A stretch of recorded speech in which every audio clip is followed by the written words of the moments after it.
punyanya HSPCA di sini. Ya, Assalamualaikum warahmatullahi wabarakatuh.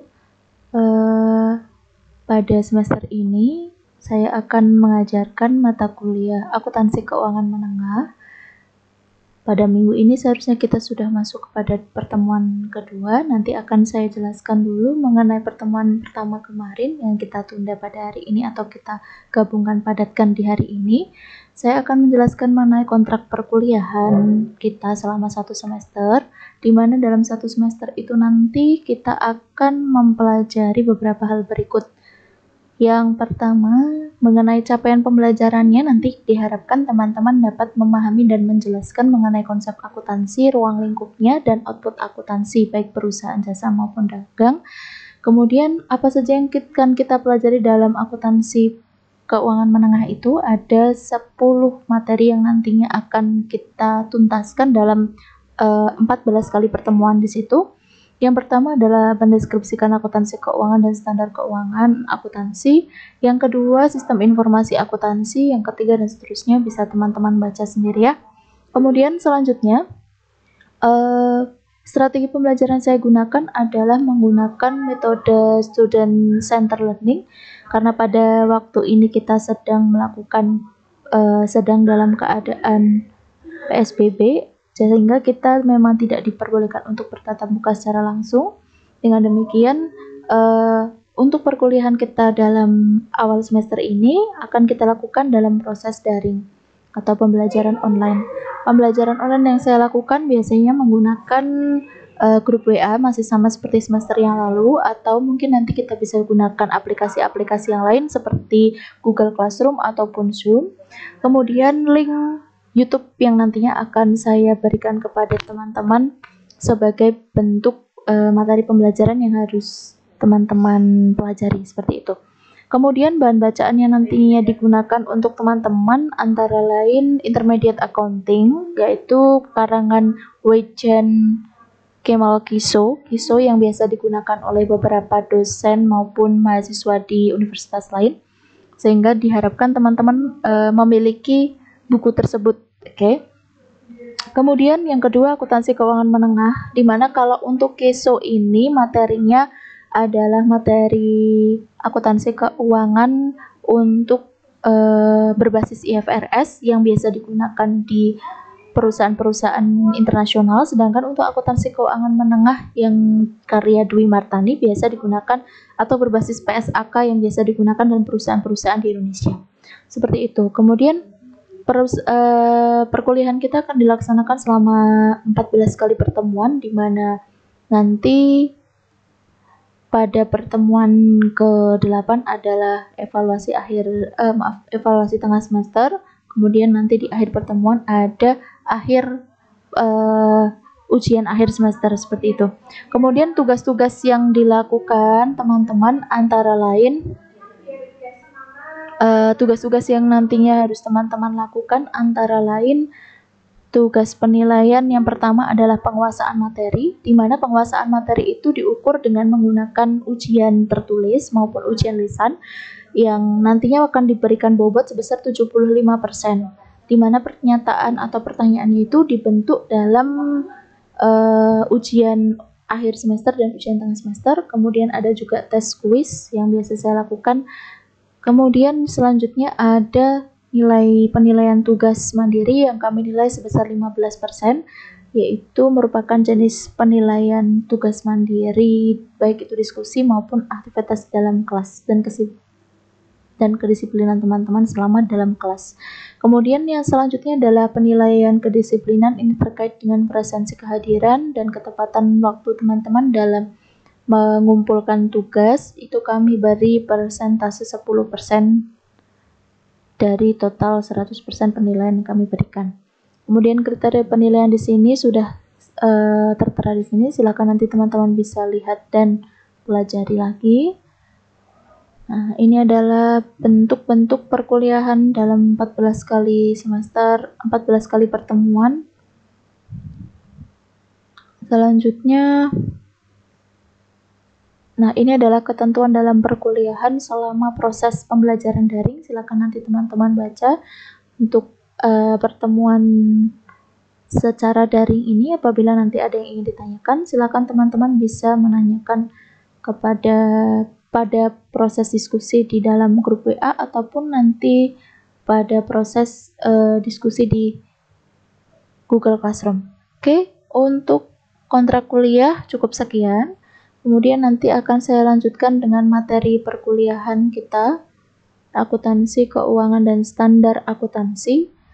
Ini untuk memenuhi perkuliahan yang kedua kita dan ketiga. Ya.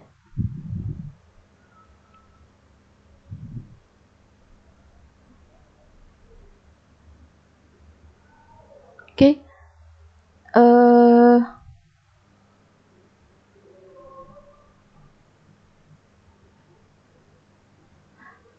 Dalam perkuliahan kita ini, ya,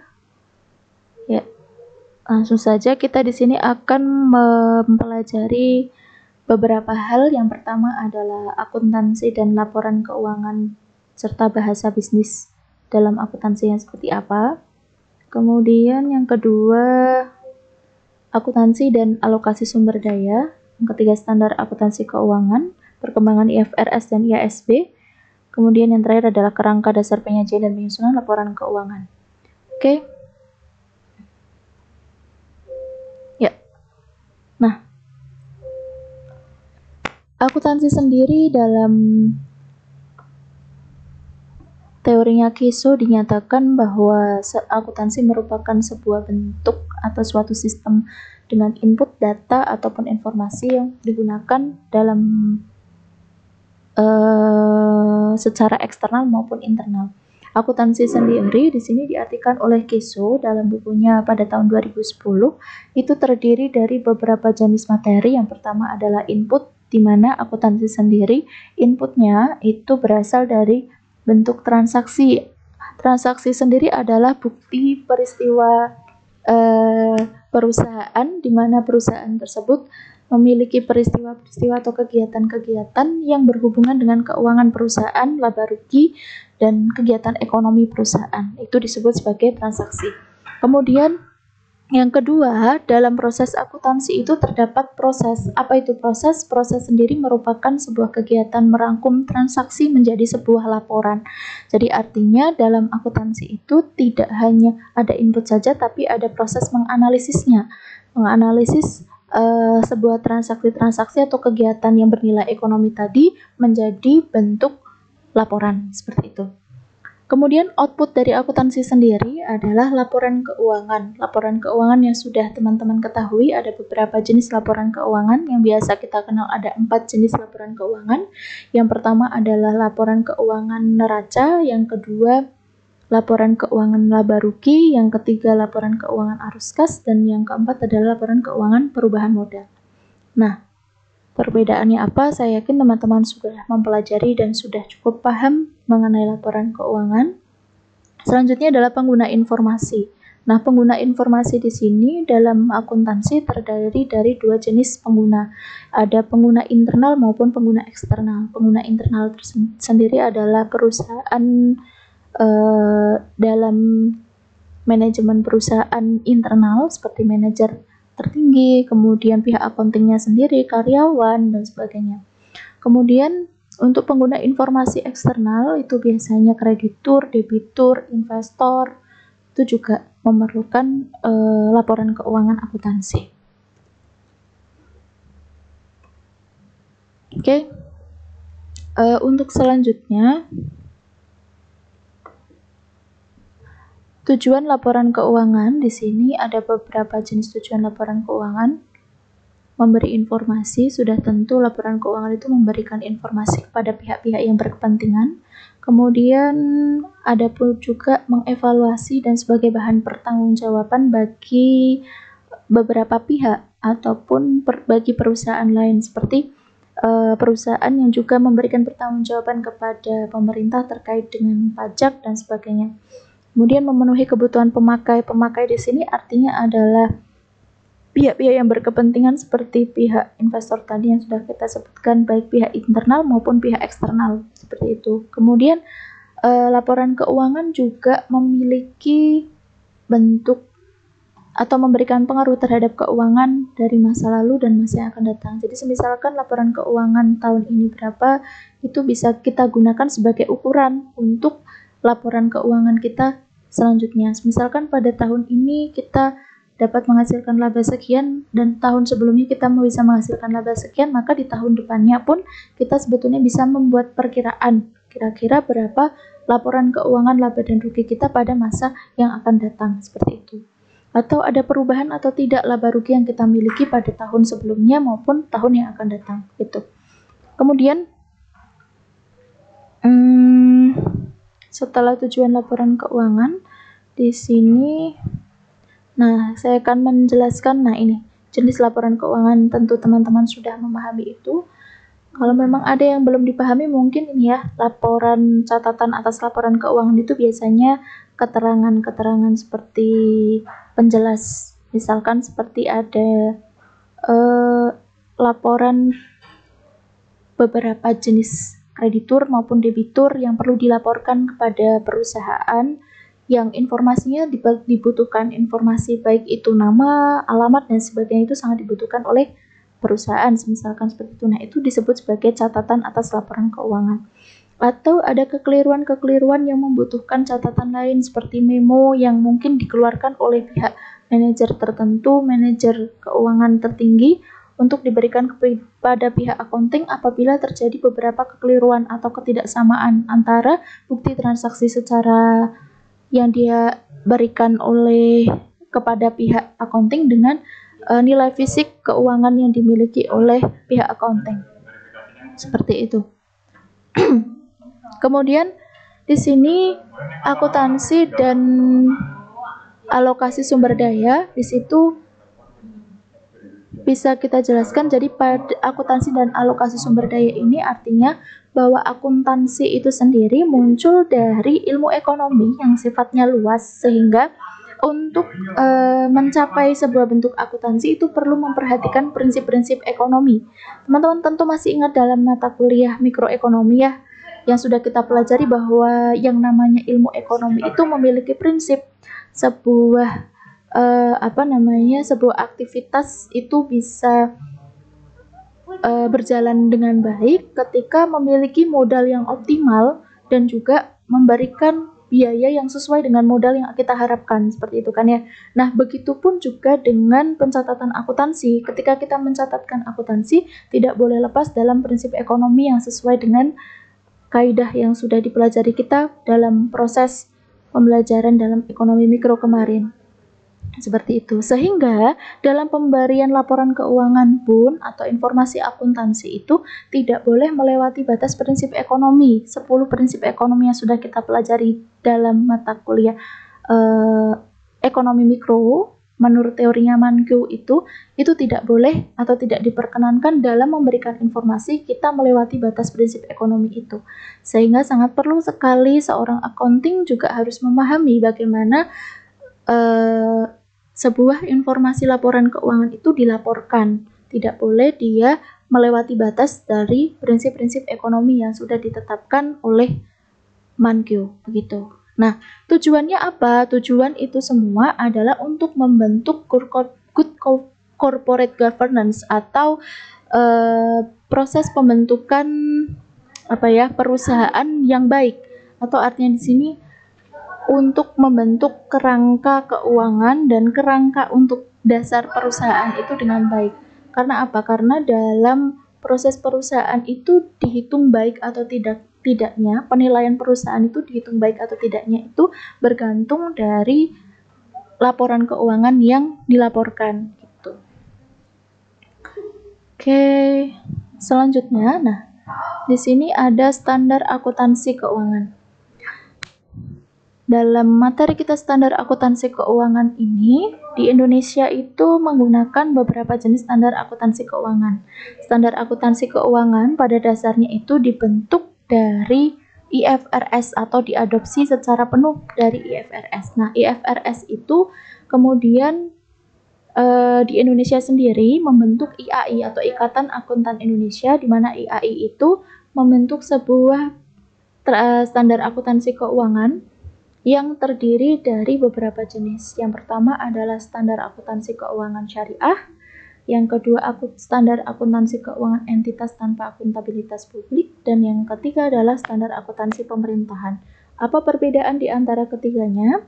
Untuk standar akuntansi syariah adalah standar akuntansi yang khusus digunakan untuk corporate atau organisasi yang berbentuk syariah.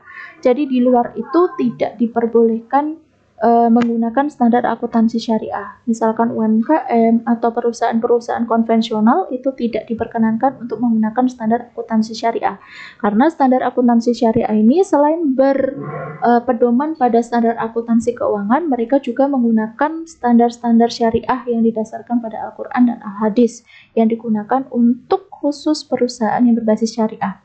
Yang kedua, standar akuntansi keuangan entitas tanpa akuntabilitas publik. Di sini merupakan standar akuntansi yang digunakan oleh perusahaan khusus yang bukan bagian dari corporate perusahaan besar, atau biasanya di sini adalah perusahaan-perusahaan yang memiliki omset penjualan dan laba yang belum terlalu tinggi setinggi perusahaan-perusahaan corporate dengan laba yang sudah miliaran seperti itu ya. Biasanya di sini adalah UMKM atau mungkin EMKM, entitas perusahaan kecil menengah seperti itu.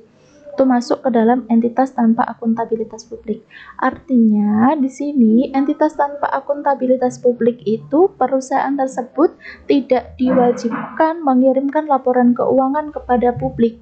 Dalam artian tidak diwajibkan untuk mengirimkan pertanggungjawaban berupa laporan keuangan kepada publik seperti itu. Sedangkan untuk standar akuntansi pemerintahan itu merupakan standar akuntansi yang pencatatannya digunakan oleh pihak pemerintah. Jadi khusus BUMN, BUMD ketika memiliki alokasi dana itu biasanya diserahkan atau dilaporkan dalam bentuk standar akuntansi pemerintahan ini. Tuh. Kemudian selanjutnya, di sini kita ambil bahwa DSAK atau PSAK itu mengadopsi IFRS secara penuh. Namun artinya penuh di sini tidak secara utuh persis dengan IFRS, namun tetap disesuaikan dengan hukum bisnis dari masing-masing perusahaan yang berlaku di Indonesia. Semisalkan di luar negeri itu ada proses atau ada pajak yang diperlukan atau pajak yang dikenakan untuk perusahaan itu adalah sekian persen, itu dibuat berbeda dengan yang ada di Indonesia karena ketentuan hukum bisnisnya pun juga berbeda seperti itu, sehingga adopsi IFRS itu merupakan bentuk pedoman akuntansi yang digunakan untuk seluruh perusahaan di seluruh dunia. Itu biasanya menggunakan IFRS atau USGAAP.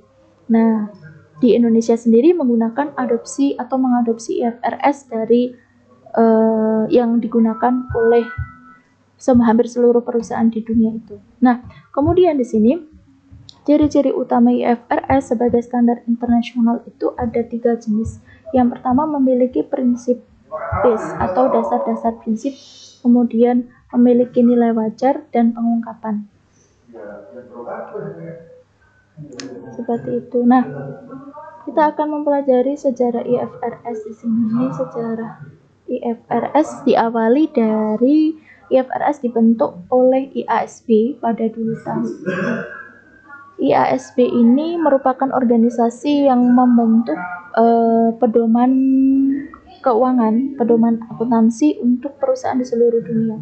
Nah, IASB ini membentuk IFRS yang kemudian pada tahun setelah mereka melakukan perbaikan itu diubah menjadi IASC.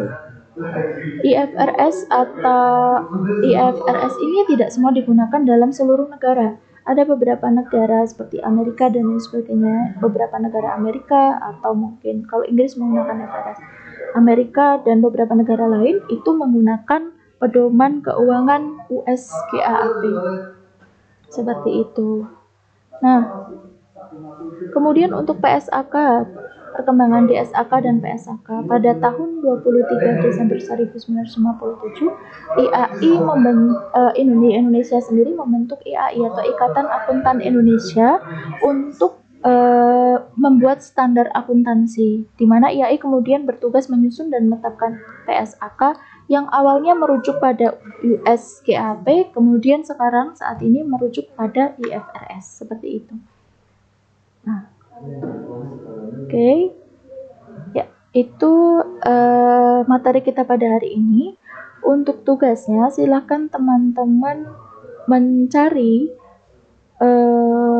contoh-contoh laporan keuangan yang berbasis PSAK, kemudian laporan keuangan yang berbasis IFRS, dan laporan keuangan yang berbasis US GAAP.